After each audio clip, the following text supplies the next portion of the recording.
అమెరికాలో green card ఇంటర్వ్యూలకు వెళ్లేవారు తస్మాత్ జాగ్రత్త. రొటీన్ గా ఇంటర్వ్యూలకు వెళ్లిన వారిని అరెస్టు చేసి చేతులకు బేడీలు తగిలించి జైళ్లకు పంపుతున్నారు ఫెడరల్ ఇమిగ్రేషన్ ఏజెన్సీలు. స్థానికంగా ఉండే అమెరికన్లను పెళ్లాడి పిల్లలు పుట్టి అక్కడే కొన్ని సంవత్సరాల పాటు ఉన్నవారికి కూడా అరదండాలు తప్పడం లేదు. ఐసీఏ అధికార ప్రతినిధి కూడా ఇమిగ్రేషన్ చట్టాల్ని కఠినంగా అమలు చేస్తున్నామని, జాతీయ భద్రతతో పాటు ప్రజల భద్రతను, సరిహద్దు భద్రతను దృష్టిలో ఉంచుకొని గ్రీన్ కార్డ్ ప్రాసెస్ ని అత్యంత కఠినతరం చేశామని అధికారులు కూడా చెబుతున్నారు. చట్ట వ్యతిరేకంగా అమెరికాలో ఉండేవారిని అరెస్ట్ చేసి డిటెన్షన్ సెంటర్లకు పంపించి తర్వాత వారి దేశాలకు పంపుతామంటున్నారు. మరి అకస్మాత్తుగా గ్రీన్ కార్డ్ ఇంటర్వ్యూలకు వెళ్లిన వారి బేడీలు వేయడానికి గల కారణాలేంటో ప్రత్యేక కథనంలో తెలుసుకుందాం.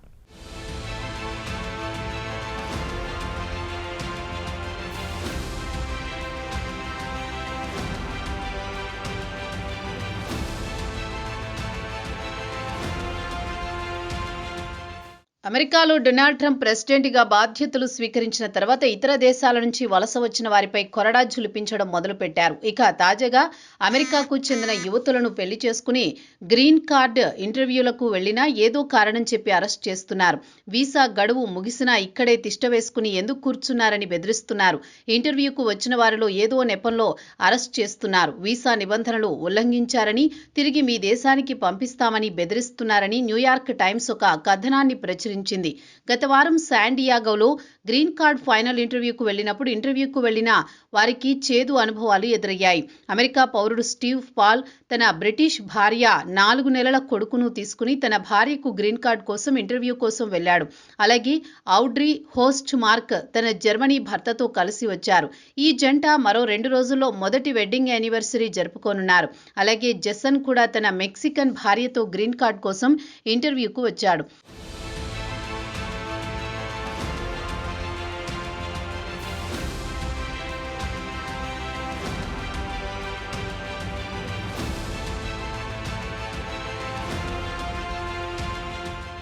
ఇక ఇంటర్వ్యూకు వచ్చిన వారు ఇంటర్వ్యూ ముగిసిన తర్వాత ఇంకేముంది, పర్మనెంట్ రెసిడెన్సీ వచ్చినట్లే అని సంతోషించారు. సంబరాలు చేసుకుందామనుకున్నారు. ఇంటర్వ్యూ ముగిసిన తర్వాత ఐసీఈ ఏజెంట్లు ఒక్క ఉదుట్న గదిలోకి దూసుకురావడం, విదేశీ భార్య లేదా భర్త చేతులకు బేడీలు వేసి లాక్కెళ్లారు. ఏడుస్తున్న తన భార్య చేతిలో నుంచి 4 నెలల బాబును తీసుకోవాల్సి వచ్చిందని 33 ఏళ్ల స్టీవెన్ పాల్ కన్నీరు పెడుతూ చెప్పారు. కొన్ని నిమిషాల తర్వాత ఐసీఈ ఏజెంట్లు తన భార్య కేటీని అరెస్ట్ చేసినట్లు చెప్పారని స్టీవెన్ పాల్ వివరించారు. కేటీ పాల్ను ఇమిగ్రేషన్ డిటెన్షన్ సెంటర్కు తరలించారు. తాజాగా ట్రంప్ అడ్మినిస్ట్రేషన్ గ్రీన్ కార్డ్ ఇంటర్వ్యూలకు వచ్చిన వారిపై కన్ను పడింది. వందలాది మందిని అరెస్ట్ చేసి డిటెన్షన్ సెంటర్లకు పంపిస్తున్నారు. ఇక కేటీ భర్త అమెరికా పౌరుడు San Diego county Sharif department నుంచి సెలవు తీసుకుని తన 4 నెలల పసిపిల్లాడి బాగోగులతో పాటు భార్యను జైలు నుంచి విడిపించడానికి ప్రయత్నాలు మొదలుపెట్టాడు.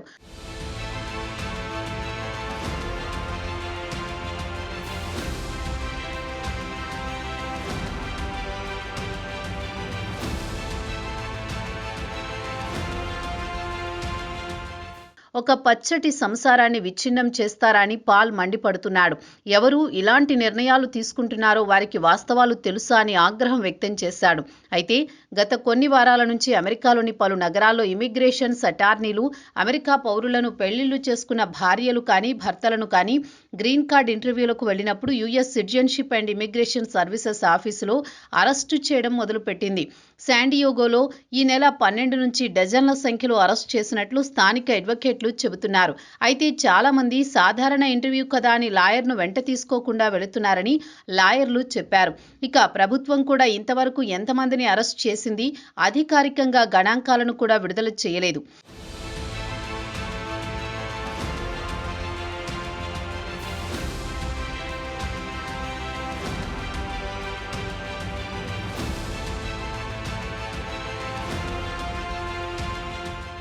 ఇక పైన తెలిపిన అన్ని కేసుల్లో విదేశీ భార్యలు కానీ భర్తలు కానీ టూరిస్టు వీసాపై ఇక్కడికి వచ్చి వీసా గడువు ముగిసినా ఇక్కడే ఉంటున్నారని immigration and customs enforcement ICE ఏజెంట్లు చెబుతున్నారు. వీసా గడువు ముగిసిన తర్వాత కూడా దేశంలో ఉండడం నేరమని ఐసీఏ అధికార ప్రతినిధి మాథ్యూ ట్రాగెస్సర్ చెప్పారు. అదుపులోకి తీసుకున్న వారిపై అరెస్టు వారెంట్లు ఉన్నా మోసం లేదా నేరాలకు పాల్పడినట్లు ఆధారాలుంటే వారిని యుఎస్సిఐఎస్ కార్యాలయంలో నిర్బంధిస్తారని వివరించారు. అయితే ఇంటర్వ్యూకు హాజరవడానికి వచ్చిన వారి లాయర్లు మాత్రం ఇంటర్వ్యూకు వచ్చే ముందు అన్ని డాక్యుమెంట్లు తీసుకువచ్చామని, తమ క్లయింట్లు ఫీజులు కూడా చెల్లించారు. ఫింగర్ ప్రింట్స్తో పాటు మెడికల్ ఎగ్జామినేషన్స్ కూడా పూర్తి చేశారు. ఎవరిపై క్రిమినల్ కేసులు లేవు. దేశంలోకి వారంతా చట్టబద్ధంగా వచ్చిన వారే. వచ్చిన వారి వద్ద వర్క్ పర్మిట్ కూడా ఉన్నాయని లాయర్లు తమ క్లయింట్ల గురించి చెబుతున్నారు.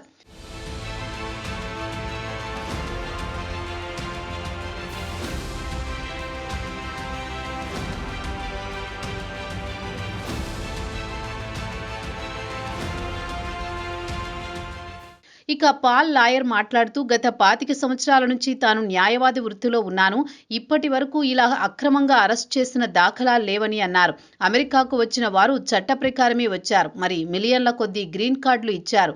అవన్నీ వెనక్కి తీసుకుంటారా అని పాల్ లాయర్ ప్రభుత్వాన్ని ప్రశ్నించారు. అమెరికా చట్టం ప్రకారం టూరిస్టు వీసాపై అమెరికాలో కాలు పెట్టిన తర్వాత వీసా గడువు ముగిసినా స్థానికంగా ఉంటే అమెరికా పౌరుడిని పెళ్లి చేసుకుంటే చట్టబద్ధంగా గ్రీన్ కార్డు ఇస్తారు. తర్వాత పర్మనెంట్ రెసిడెన్సీ దొరుకుతుందని 1986లోనే చట్టాన్ని మార్చారని పాల్ లాయర్ గుర్తు చేశారు.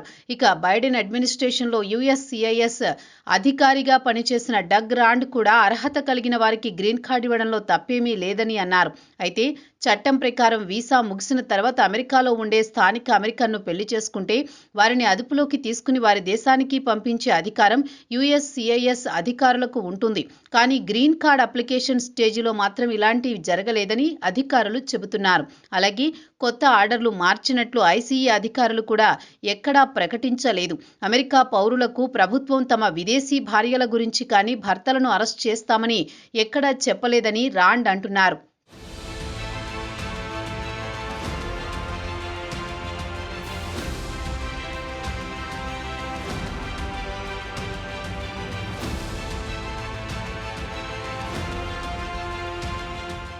ఇక అరెస్టులన్నీ ఐసీఏ అధికారులు వ్యక్తిగత ఇష్టానుసార నిబంధనలను మార్చుకుంటున్నారు.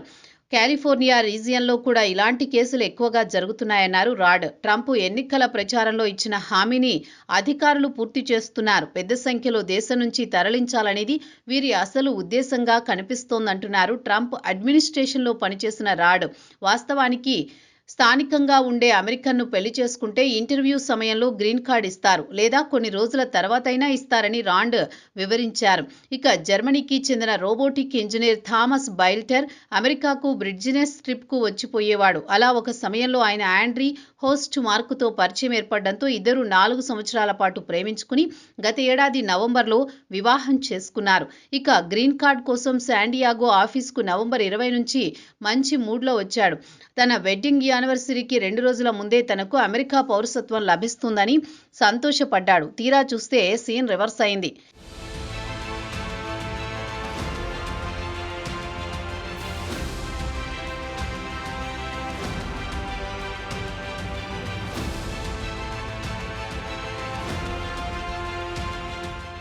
ఇక ఇంటర్వ్యూలో అధికారి థామస్ భార్యను మీ భర్త వీసా గడువు ముగిశాక కూడా అమెరికాలో ఉన్నాడా అని ప్రశ్నించాడు.